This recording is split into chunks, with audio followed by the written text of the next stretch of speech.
How to fix EXE file not opening in Windows.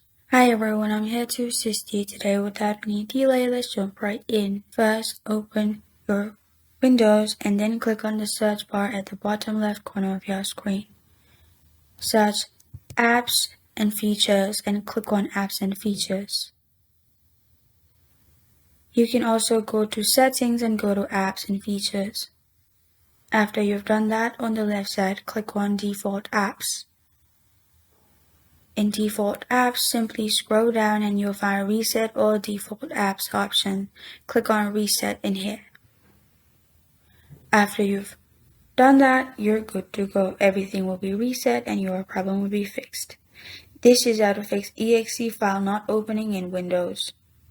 Thank you for joining me today. If this video helps you out, please leave a like and subscribe for more. Got a question or want to suggest a topic, comment below. Thank you for watching.